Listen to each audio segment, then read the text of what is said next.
Bien, mis hermanos. Hebreos capítulo 4, versos 14 al 16. Nuestro tema lleva por título Acerquémonos confiadamente. Dice nuestro pasaje, Hebreos 4, a partir del verso 14. Por tanto, teniendo un gran sumo sacerdote que traspasó los cielos, Jesús, el Hijo de Dios, retengamos nuestra profesión, porque no tenemos un sumo sacerdote que no pueda compadecerse de nuestras debilidades, sino uno que fue tentado en todo según nuestra semejanza, pero sin pecado. Acerquémonos pues confiadamente al trono de la gracia para alcanzar misericordia y hallar gracia para el oportuno socorro. Estos últimos 3 versos, mis hermanos, son una perfecta transición para pasar de lo que se ha dicho anteriormente a lo que sigue.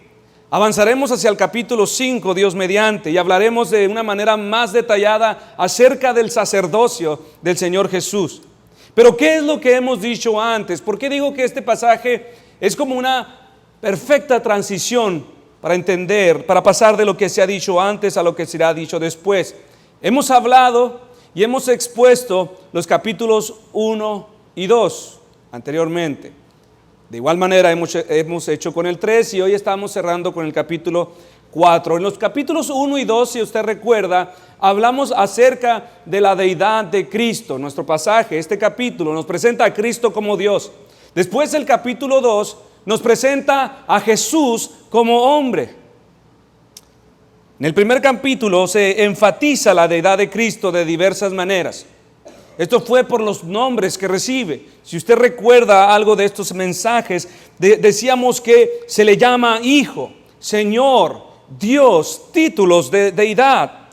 Decía el verso 5, porque a cuál de los ángeles dijo Dios jamás, mi hijo eres tú, yo te he engendrado hoy y otra vez yo seré el Padre y él me será mi hijo. Y más adelante dice acerca de este mismo Hijo en el verso 8, mas del Hijo dice, tu trono, oh Dios, por el siglo del siglo. También el capítulo 1 nos habló acerca de la deidad de Cristo por las obras que Él hace. Él crea, Él sustenta, Él gobierna, redime, limpia de pecado y será también aquel que destruirá los cielos y la tierra. Tú, oh Señor, en el principio fundaste la tierra. Y los cielos son obra de tus manos. Ellos perecerán, mas tú permaneces. Y todos ellos se envejecerán como una vestidura, y como un vestido los envolverás y serán mudados. También el capítulo 1 nos habla de Dios, acerca de Cristo por su eterna permanencia en el trono. Mas el Hijo dice, tu trono, oh Dios, es por el siglo del siglo. Y por la superioridad sobre los ángeles y la adoración que recibe de los ángeles. Y otra vez cuando introduce al primogénito en el mundo dice, adórenle todos los ángeles de Dios. Ciertamente de los ángeles dice, el que hace, el que crea, a sus ángeles espíritus y a sus ministros llama de fuego. Y un despliegue, mis hermanos, de virtudes, de atributos. Vemos en el capítulo 1 acerca de Jesús como creador, inmutable, omnipotente, eterno. Y fue en el capítulo 2 donde reconocimos su humanidad. El capítulo 2 nos habló exactamente de esto. Pero vemos aquel que fue hecho poco menor que los ángeles. Verso 12, anunciaré a mis hermanos tu nombre, en medio de la congregación te alabaré. Verso 14, así porque cuanto los hijos participaron de carne y sangre, él también participó de lo mismo. Y decíamos que una vez habiéndonos declarado la divinidad de Cristo y luego la humanidad de Cristo, habla en el capítulo 3 de terribles advertencias. Terribles advertencias, mis hermanos, al reconocer la superioridad de Cristo primeramente sobre Moisés, fuimos exhortados con estas advertencias en contra de la incredulidad, en contra de la ignorancia, en contra de la dureza del corazón. Y en el capítulo 4, mis hermanos, todas estas advertencias, amonestaciones eran con un propósito, para que los creyentes o aún los incrédulos participen del santo y dulce reposo del que hemos venido hablando en el capítulo 4. Sin embargo, mis hermanos, estoy consciente que los capítulos 3, parte del capítulo 4, fueron como jarabes amargos. Demasiada rigidez en las palabras. Si oyeres hoy su voz, no endurezcan su corazón, como en el desierto, y palabras fuertes que seguramente a muchos de nosotros en su momento nos sentimos algo asustados, pero ya pasó el tiempo y ya se fue ese sustito. Tal y como los hombres del pasado, así somos nosotros. Entonces, estoy seguro que muchas veces, en lugar de nosotros sentirnos animados por estas palabras duras, sentimos más desánimo para continuar. Nos sentimos como desanimados a seguir corriendo hacia la meta, desalentados a continuar aferrándoles a una esperanza.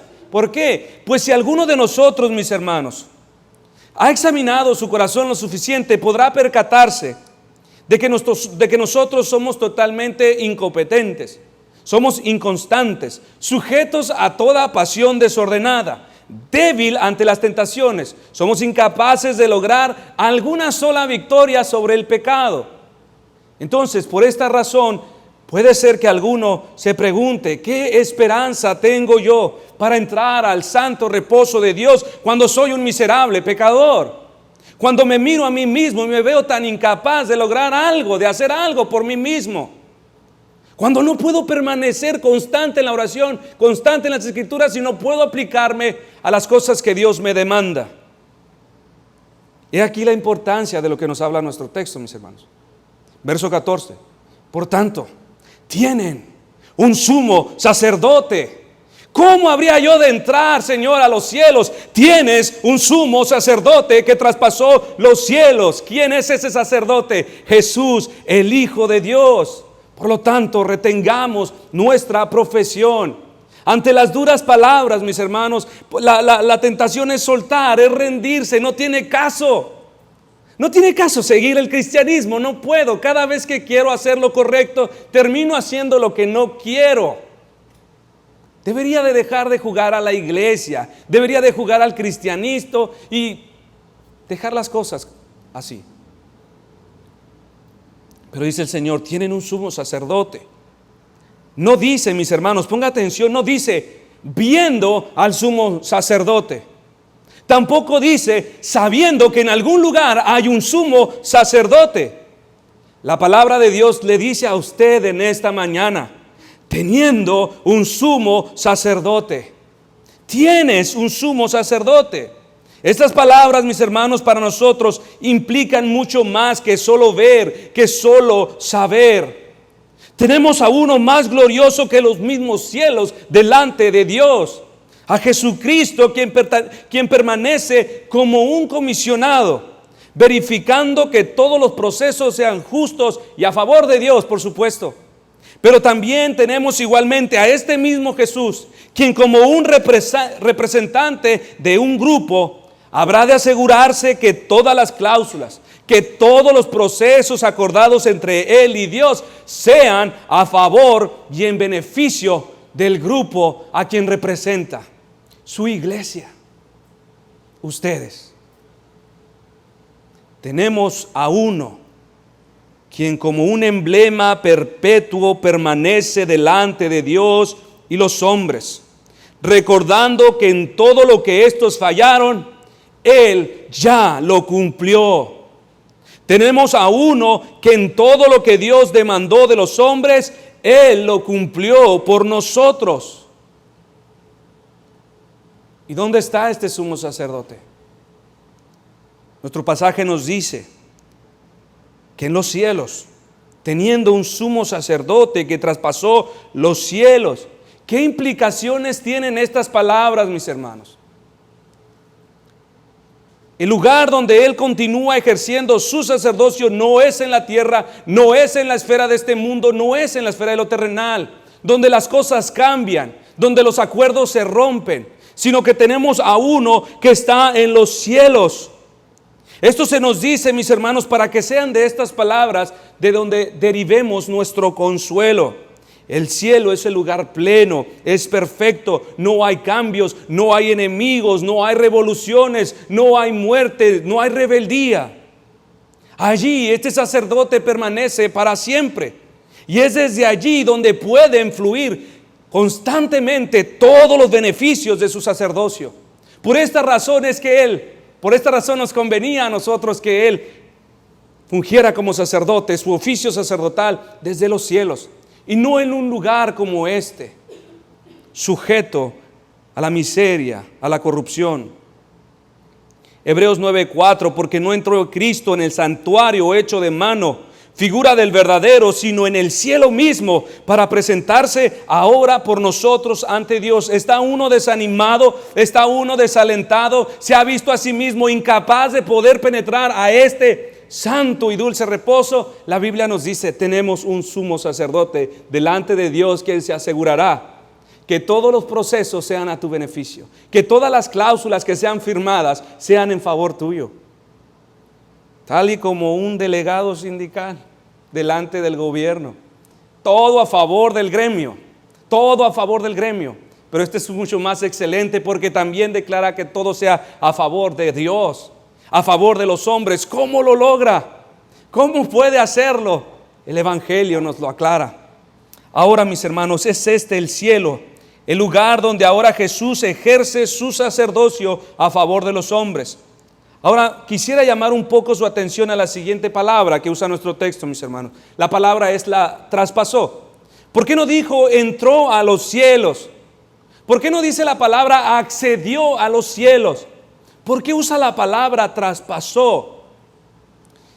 Si entendemos algo acerca del uso de esta palabra, mis hermanos, entenderemos que esta guarda una connotación de romper, de atravesar, de perforar, ya sea una pared, alguna barrera, en aquello que no existe acceso. Sabemos que la palabra entrar es muy diferente a traspasar. Aunque ambas accesan o entran a un lugar, la forma es distinta. Bueno, el cielo, mis hermanos, era el lugar impenetrable. Era el lugar negado a los hombres, más firme que un muro, más sólido que el metal. Por causa del pecado, las puertas eternas del cielo fueron selladas eternamente a los hombres. Estos jamás se consolarían ante la posibilidad de entrar. Todos pecaron, están destituidos de la entrada al cielo. Es imposible. Este es un decreto eterno, el cual el hombre ni sus buenas obras pueden cambiar. Este es el lugar impenetrable. Vaya conmigo por favor al Salmo 24:3, y esto nos va a ayudar a entender un poquito más acerca de lo que estamos tratando de mostrar. Salmo 24, verso 3. Esta porción de las Escrituras hace dos importantísimas preguntas con respecto a la accesibilidad del cielo, mis hermanos. Dice el verso 3: ¿quién subirá al monte de Jehová? ¿Y quién estará en su santo lugar? Y tenemos como respuesta algunos requisitos. El limpio de manos y puro de corazón, el que no ha elevado su alma a cosas vanas, ni jurado con engaño. Los requisitos, mis hermanos, son extremadamente inalcanzables, son extremadamente inflexibles y para nosotros imposible de cumplir. Si habríamos de parafrasear esta misma porción de las Escrituras en un lenguaje más sencillo, podría ser de la siguiente manera: ¿qué necesitan los hombres para entrar al cielo? La respuesta es perfección absoluta. Perfección absoluta, jamás haberse equivocado, jamás haber cometido un pecado, jamás haber tenido un pensamiento desordenado. Perfección, este es el requisito.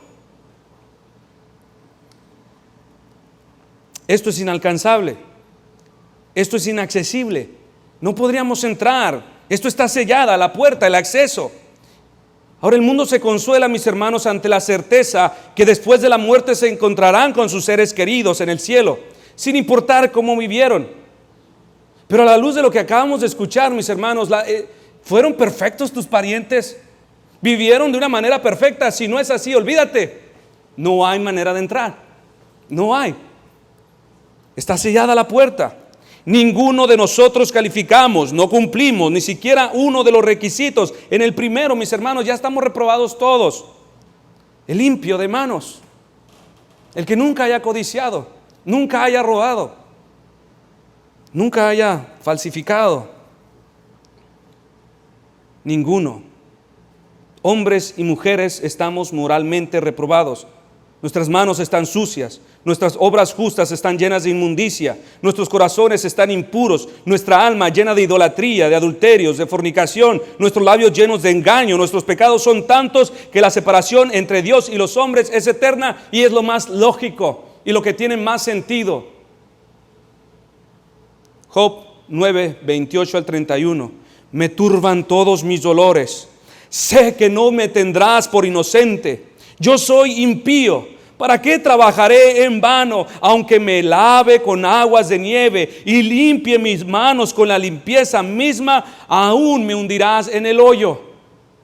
No importa qué buen padre seas, no importa qué buena madre seas, no importa lo trabajador o lo trabajadora que seas. El requisito es perfección. En vano trabajarás y te esforzarás y te desvelarás y sacrificarás y harás. Jeremías 2:22. Aunque las aves con lejía y amontones con jabón sobre ti, la mancha de tu pecado permanecerá aún delante de mí, dijo Jehová el Señor. Por esta razón, mis hermanos, Dios justamente ha cerrado las puertas y las ha sellado. ¿Y quién de ustedes está preocupado? ¿Se fija lo que es el pecado? ¿Se fija lo que es el control del pecado? Nadie se atormenta. Pero si les dijera, ¿sabes qué? Mañana pierdes tu empleo, mañana te van a correr. Mis hermanos, ya estuvieras tan impaciente en las bancas. Pero fíjese, el control dominante del pecado sobre nosotros nos habla de una verdad más terrible. Y no se atormenta. No nos atormentamos. No nos quita el sueño estas palabras. Entonces, ¿qué es lo que podríamos hacer, mis hermanos? Todo aquel que está fuera de Cristo, lo único que puede hacer es callar y esperar su justa condenación. Esto era todo.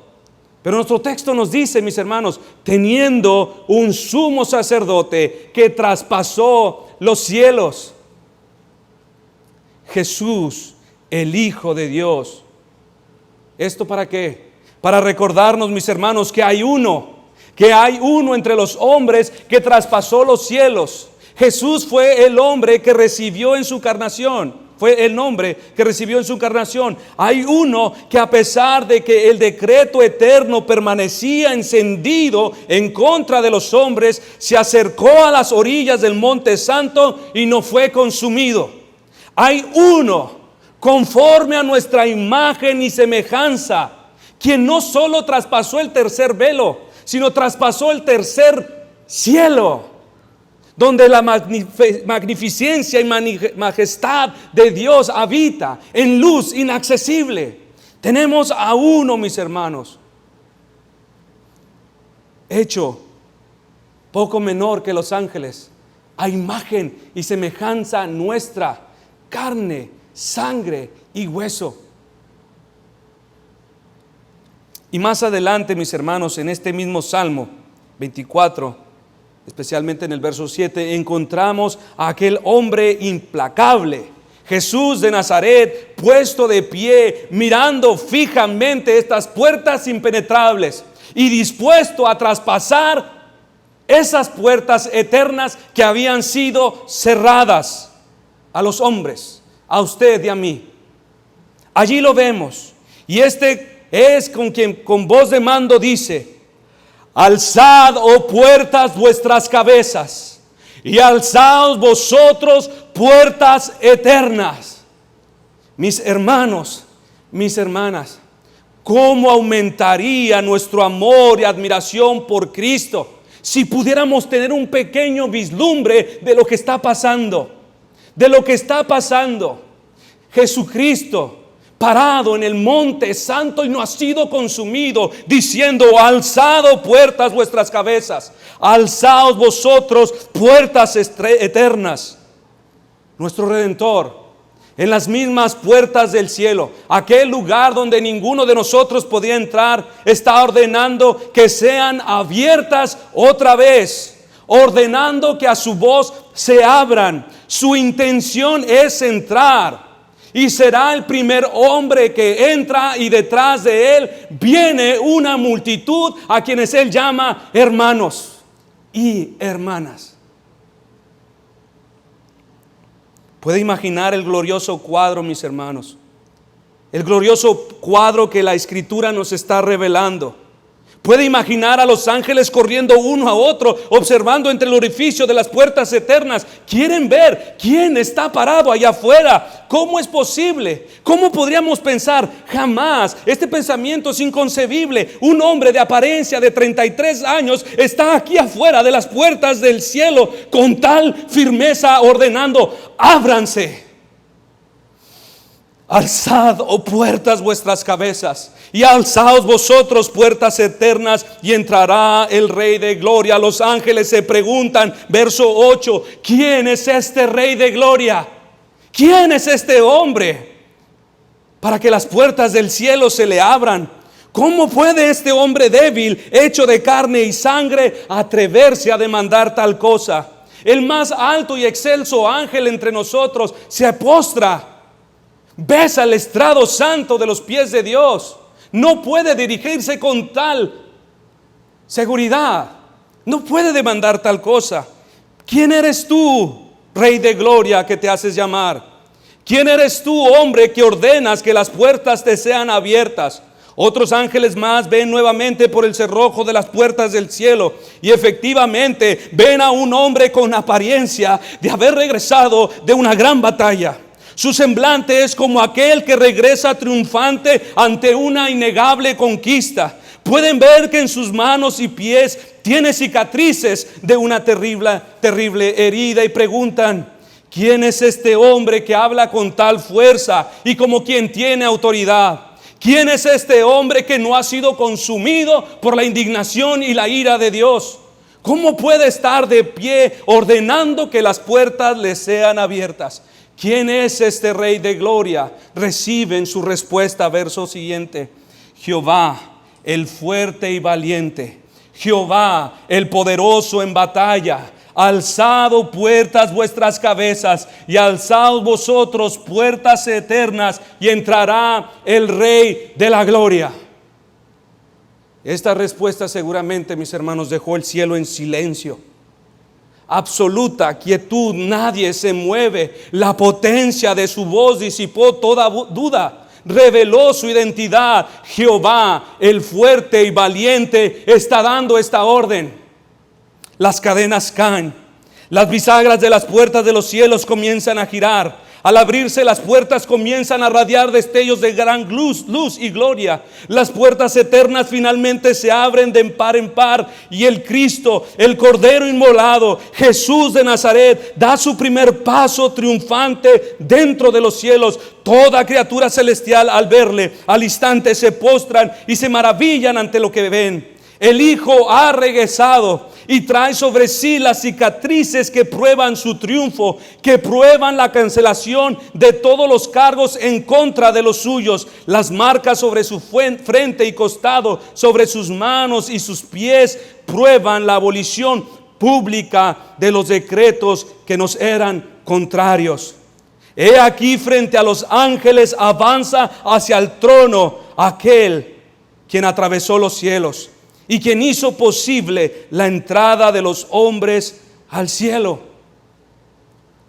El cielo era el lugar negado a los hombres, pero hubo uno que traspasó los cielos, nuestro gran sumo sacerdote, nuestro intermediario, quien permanece como la garantía perpetua de nuestro acceso a Dios. Reconocer esta verdad, mis hermanos, reconocer su permanencia y ministerio en el cielo es una fuente de gran consolación para nosotros. Saber que la cabeza está a salvo significa que todo el cuerpo lo estará y que todo el cuerpo entrará. Podríamos desfallecer ante los requisitos para entrar al cielo. Perfección. ¿Quién podría entrar? ¿Quién podría consolarse en la esperanza de morir? Pero tenemos a uno. Y fue el mismo Jesús quien nos dijo, mis hermanos, en Juan 14: no se turbe vuestro corazón. ¿Creéis en Dios? Creed también en mí. En la casa de mi Padre muchas moradas hay. Si así no fuera, yo os lo hubiera dicho. Voy pues a preparar lugar para vosotros. Y si me fuere y os prepararé lugar, vendré otra vez y os tomaré a mí mismo, para que donde yo estoy, vosotros también estéis. Y sabéis a dónde voy y sabéis el camino. Al decirnos las Escrituras que tenemos un sumo sacerdote que traspasó los cielos, mis hermanos, se da por sentado que la iglesia recibirá todos los beneficios de su estancia permanente en Dios, al lado, a la diestra de Dios. Estos fluyen constantemente como una fuente inagotable y no se agota, perdura para siempre. Tenemos en el cielo, mis hermanos, una fuente inagotable en Cristo, de gracia, de misericordia, que se desbordan constantemente sobre nuestras almas, sobre nuestras vidas. Él continúa engendrando y nutriendo en nosotros la fe, el arrepentimiento, el amor, el gozo, la esperanza y todas las virtudes del Espíritu que nos libran de claudicar, de deslindarnos, de no seguir aferrándonos, de provocar a Dios, de desobedecerlo. Esto es constante. Esto sigue nutriéndose. Esto va en aumento en todos los hijos de Dios. No van en retroceso, va en aumento. Porque tenemos un sumo sacerdote, mis hermanos, en los cielos. Ahora, ante la abrumante exposición de un verdadero, glorioso, gran sumo sacerdote que traspasó los cielos, podríamos sentirnos alegres por él, quizás. Diríamos, bueno, Jesús, tú estás en un lugar seguro. Para ti ya no hay peligro, no hay enemigos, no hay persecución. Pero ¿qué de nosotros? Ahora estás a salvo, pero nosotros seguimos aquí con muchas angustias, muchos temores, muchas incertidumbres. Pero nuestro pasaje no es todo lo que nos dice. No da lugar a este tipo de emociones pesimistas, sino que dice también, porque no tenemos un sumo sacerdote que no pueda compadecerse de nuestras debilidades. Este verso, mis hermanos, además de traer consuelo al afligido, remueve toda forma de temor, el cual podría levantarse ante la excelencia de este sumo sacerdote. Cualquier miserable pecador que tenga una profunda o un ligero aún conocimiento de su persona, mis hermanos, reconocería su propia indignidad. Ante la gloriosa exposición de la dignidad de Cristo, cualquiera de nosotros pensaría, ¿cómo podría acercarme ante tal sumo sacerdote, quien permanece sentado en un trono glorioso? ¿Cómo yo, un vil pecador, nacido bajo maldición, quien está sujeto a toda forma de impureza y corrupción, podría ir a aquel en busca de su ayuda? ¿Cómo podría yo esperar algo de él cuando él es infinitamente superior y glorioso, excelso, grande? La mayoría de las personas parece pensar que Dios está alejado de la vida, que no está preocupado por las condiciones humanas ni involucrado en sus vidas. Cualquier otro dios pagano reconocido en la historia de este mundo, póngale usted nombre, son poderosamente apáticos. Son dioses gloriosos, pero incapaces de simpatizar con los seres humanos, con los dolores humanos. Son majestuosamente fríos. Solo el cristianismo, mis hermanos, confirma una verdad totalmente diferente. Solo el cristianismo dice tener un Dios que sufre, que simpatiza con los humanos, que comprende en experiencia todas las limitaciones y aflicciones del hombre, y que además gustó la muerte por todos.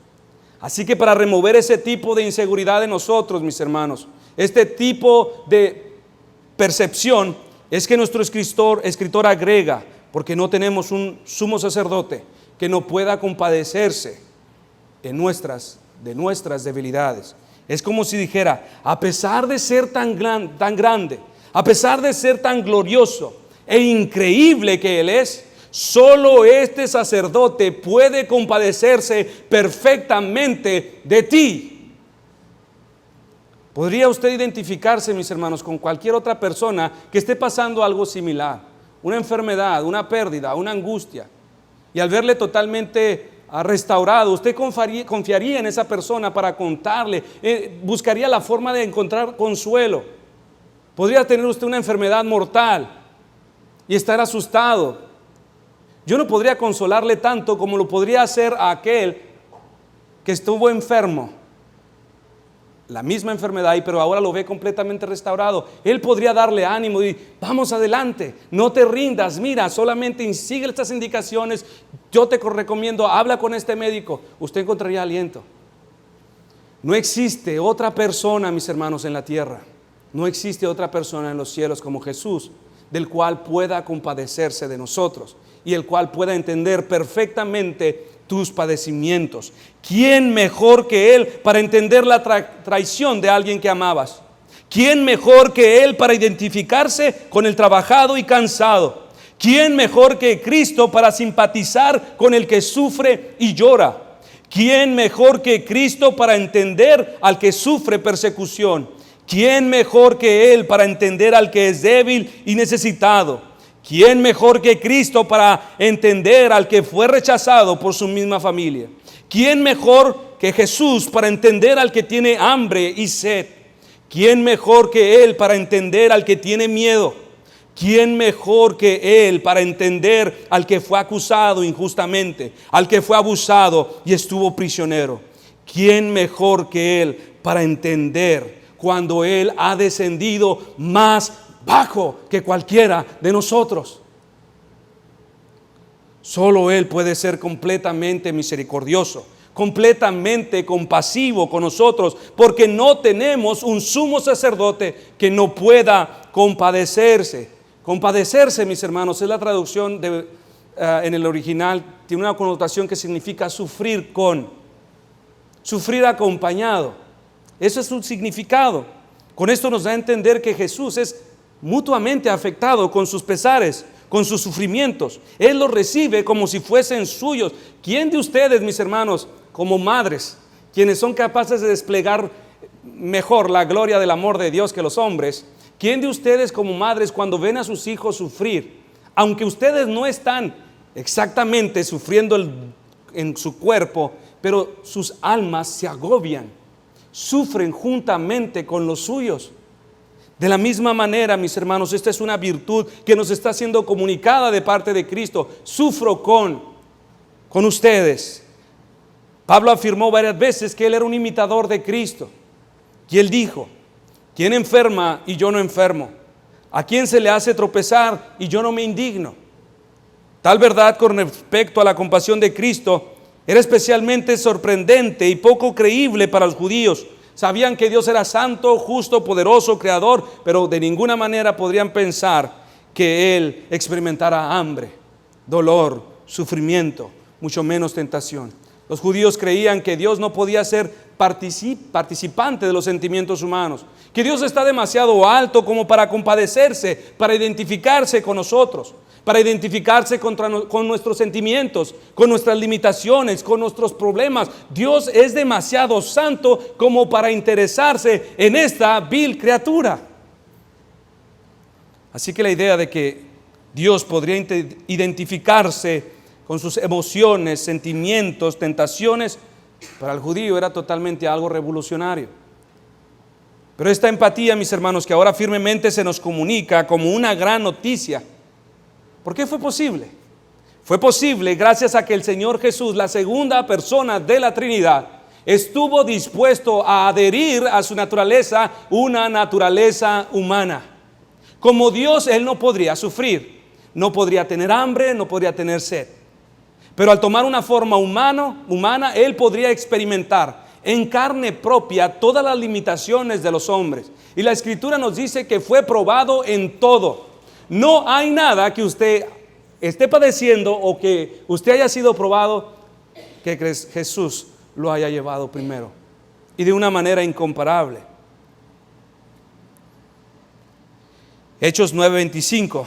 Recuerda este pasaje de la Escritura. Después de la ascensión de Cristo, Él confrontó a Saulo. Saulo iba persiguiendo a su iglesia y Él le dijo: Saulo, ¿por qué me persigues? Él ya estaba en el cielo. Saulo, ¿por qué me persigues? Y aún en el día final, mis hermanos, en Mateo 25, a partir del verso 34, se reconoce esta empatía del Señor.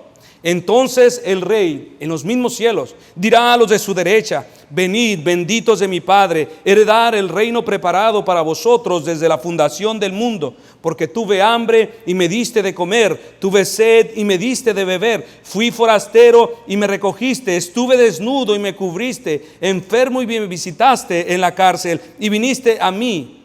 Entonces los justos le responderán diciendo: Señor, ¿cuándo te vimos hambriento y te sustentamos, o sediento y te dimos de beber? ¿Y cuándo te vimos forastero y te recogimos, o desnudo y te cubrimos? ¿O cuánto te vimos enfermo o en la cárcel y vinimos a ti?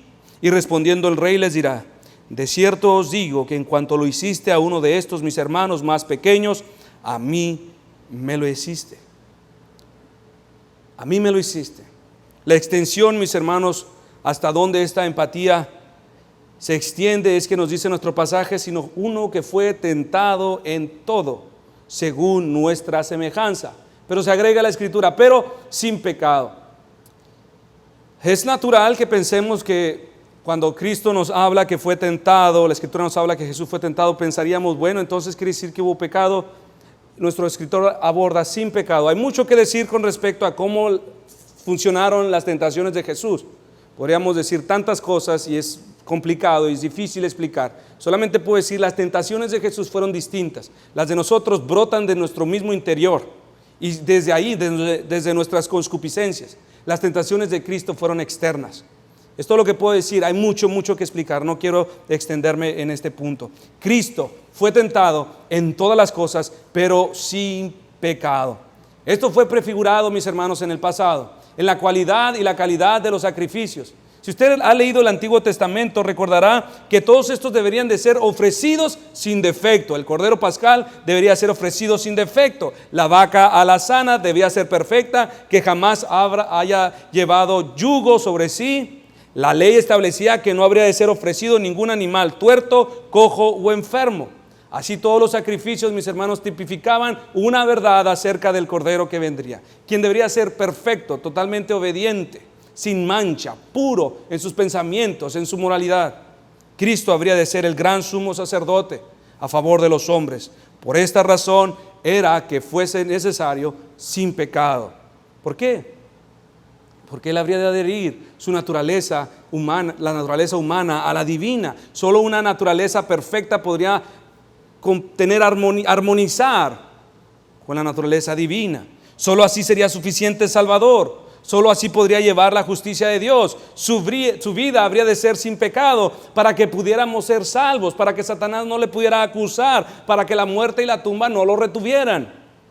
Y ante esta premisa, mis hermanos, de un hombre semejante a nosotros en todo, que ascendió a los mismos cielos y que además permanece como nuestro gran sumo sacerdote delante de Dios, nos dice nuestro pasaje: acerquémonos pues confiadamente al trono de la gracia para alcanzar misericordia y hallar gracia para el oportuno socorro. Acerquémonos, dice, confiadamente. Hay uno semejante a ustedes. Hay uno que ha experimentado lo que tú has vivido.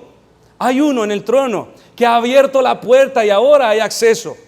Acerquémonos con confianza, sin miedo, sin incertidumbre, con total seguridad. En Mateo 7:7 Jesús mismo nos alienta a acercarnos a Él. Él dice: pedid y se os dará, buscad y hallaréis, llamad y se os abrirá. Y el salmista dijo en el Salmo 81, verso 10: yo soy Jehová tu Dios, que te hice subir de la tierra de Egipto. Abre tu boca y yo la llenaré. En Santiago 1:6: pero pida con fe, no dudando nada, porque el que duda es semejante a la onda del mar, que es arrastrada por el viento y echada de una parte a otra. No piense pues quien tal haga que recibirá cosa alguna del Señor. Podemos venir confiadamente, mis hermanos. Es inevitable que Satanás confronte, niegue la naturaleza humana de Cristo. Cuando Él viene nos dice: ¿cómo puedes acercarte? Es un ser tan glorioso, es un ser tan distinto, tan santo, tan santo. No es lo que enseña la Escritura. Sí es algo así, pero esa no es toda la verdad, sino que Él unió su naturaleza divina a una humana. Y es bajo este vínculo, mis hermanos, bajo la humanidad de Cristo, que nosotros nos acercamos confiadamente. Vemos en Cristo a uno que está de nuestra parte, a uno semejante a nosotros, que fue tentado, y es bajo esa premisa, bajo esa base, fundamento, que yo me acerco a Dios, consciente de que puedo ser escuchado, consciente de que puedo ser favorecido. Si quitamos la persona de Cristo, su humanidad, la despojamos, no tenemos nada. No hay acceso a Dios. Es imposible. Necesitamos un sumo sacerdote. Necesitamos reconocerlo siempre, mis hermanos. Todas estas palabras han de remover de nosotros cualquier intento por sentir miedo, por sentir terror, por pensar que en lugar de esto recibiremos venganza o ira o desprecio. Y nos motiva a venir confiadamente en plena certeza de aceptación.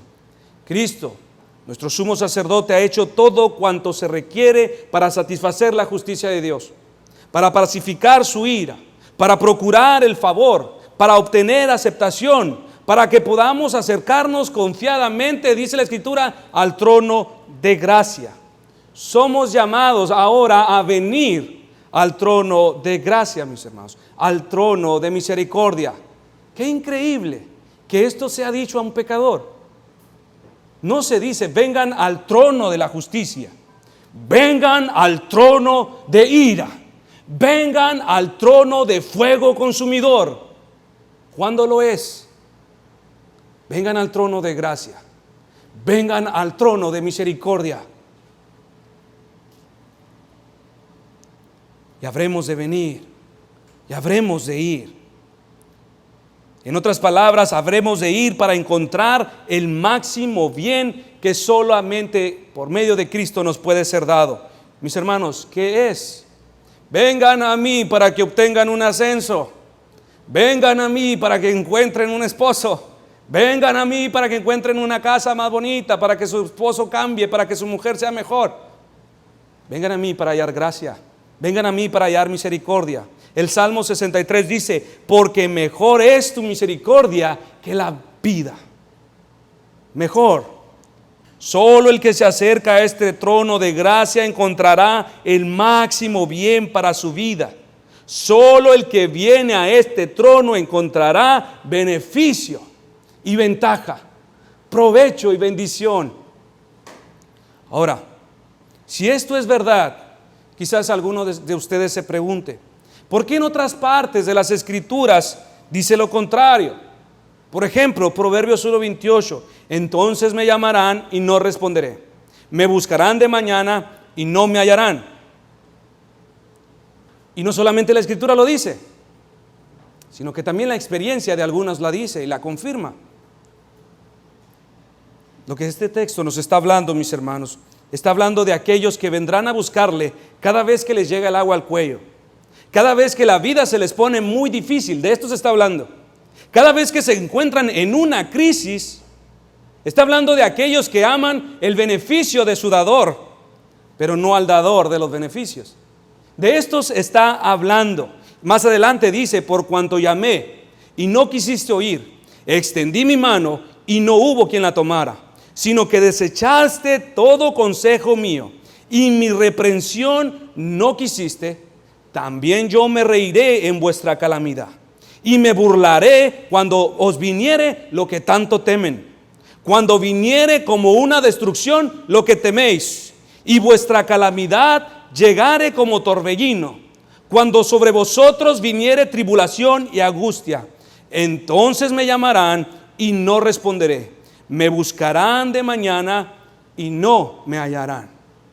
Esto no está negando la eficacia de la respuesta a la oración a los justos, a los creyentes. Está hablando de un grupo a quien no se le responden sus oraciones. Los días de oración, mis hermanos, son los días más solitarios de los servicios de la iglesia. No estoy diciendo que usted no ore, no estoy diciendo que no ore en su casa, pero por regla general, desgraciadamente, esa es la verdad. Tendrán sus motivos para no orar, para no venir, pero cuídese, mi hermano, mi hermana, de no venir cuando el pecado los ha alcanzado. Cuídense de no venir de procurar venir cuando su desobediencia y su rebelión les alcance. Cuídense de no ser de estos, de los que habla este texto. Entonces me llamarán y no responderé. Me buscarán de mañana y no me hallarán.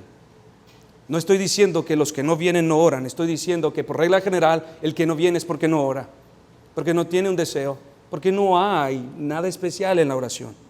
Otras razones, mis hermanos, por las que parece que la Escritura o el Señor no escucha las oraciones, no necesariamente es a causa de rebeliones o desobediencia, como en el caso de Pablo, quien no fue escuchado cuando pidió alivio de sus dolores. Él a lo que llamó un aguijón en su carne. Recuerda en 2 de los Corintios 1:12-8. Él dijo: respecto al cual 3 veces he rogado al Señor que lo quite de mí, y me ha dicho: no, basta de mi gracia, porque mi poder se perfecciona en la debilidad. Por tanto, de buena gana me gloriaré más bien en mis debilidades, para que repose sobre mí el poder de Cristo. Aunque al parecer él llegó al trono de gracia, pidió: Señor, quítame este dolor y este aguijón. Muchos diríamos: regresó con las manos vacías. No, la Escritura nos dice que regresó con un equivalente a esa restauración de salud. Él regresó con mayor gracia, para que el poder de Dios sea perfeccionado en él. Carambas, esto es muy diferente a lo que predican en Enlace. Esto es muy diferente. No, allá dicen que tiene el Señor que darte lo que le pides. No, ni Jesús mismo, mis hermanos, cuando Él pidió: Señor, pasa de mí esta copa, el Señor dijo: no, habrás de beberla. Y el Señor Jesús estuvo contento de someterse a la voluntad de Dios antes que recibir el beneficio de Dios. Wow, totalmente este es otro evangelio, totalmente esto es otro cristianismo, ¿no? Es muy diferente. Aquí se aplica lo de tomar su cruz, aquí se aplica lo de mortificarte a ti mismo, aquí se aplica lo de negarte a ti mismo. El evangelio de la prosperidad o lo que vemos por allá en televisión no aplican estas cosas. Todos los miembros del cuerpo de Cristo, al recurrir al trono de gracia, es seguro que no volverán con las manos vacías. Podrán venir, si a Dios le place, con su petición contestada, o podrán regresar con equivalentes de vuelta a casa. Serán fortalecidos, recibirán mayor gracia, experimentarán un mayor grado de misericordia, pero no regresarán con las manos vacías. Decía nuestro texto: para hallar misericordia y alcanzar gracia. Esto, dice, es mejor que la vida, dice el salmista. Esto es mejor que una respuesta a tus dolores. Esto es mejor que todo aquello que añoras. Abundantes textos, mis hermanos, de las Escrituras prueban que los santos del pasado buscaban de Dios todas estas cosas. Tenían necesidades tal y como nosotros, pero en su búsqueda de Dios reconocieron que el máximo bien para ellos está en encontrar de parte de Dios misericordia y gracia. Y encontré muchos textos, pero dije: no los voy a decir porque no me quiero alargar. Pero esta es la verdad de las Escrituras. En el pasado venían los miércoles a decir: que el Señor me dé más gracia, que el Señor aumente sus misericordias en nosotros. Qué diferente. Para hallar misericordia y alcanzar gracia en el tiempo oportuno. Este es el tiempo del que nos habla la Escritura. El tiempo de necesidad, el tiempo oportuno, el tiempo de fermentación, el tiempo justo, cuando la sazón ha llegado a su punto exacto. Es el tiempo que Dios ha preparado para responder, no a tu tronar de dedos. Y este es un aliciente para nosotros, mis hermanos, reconocer estas últimas verdades que hemos hablado, para esperar en Dios, para saber qué podemos esperar de Dios, para saber si nos ha concedido algo mejor que nuestra petición. Entonces nuestra alma se aplaca, se tranquiliza. Hechos 1:7 dice: no os toca a vosotros saber los tiempos o los sazones que el Padre ha puesto en su sola potestad, pero hay un tiempo oportuno, dice, para el Señor. No son los tiempos de los hombres. Al desconocer, mis hermanos, todas estas cosas, somos tentados a negar la eficacia de su sacerdocio. Nos impacientamos ante la espera. Creeremos que Dios no nos escucha, o que nos ha negado nuestra petición, cuando quizás nos ha dado mayor gracia como equivalente, mayor gracia, mayor misericordia. Creemos que llegará tarde, por lo tanto nos será difícil esperar en oración, pero debemos esperar el momento de Dios, reconociendo, tenemos un sumo sacerdote que traspasó los cielos, dice nuestro pasaje. Por tanto, teniendo un gran sumo sacerdote que traspasó los cielos, Jesús, el Hijo de Dios, retengamos nuestra profesión, porque no tenemos un sumo sacerdote que no pueda compadecerse de nuestras debilidades, sino uno que fue tentado en todo según nuestra semejanza, pero sin pecado. Acerquémonos pues confiadamente al trono de la gracia para alcanzar misericordia y hallar gracia para el oportuno socorro. Oremos, mis hermanos.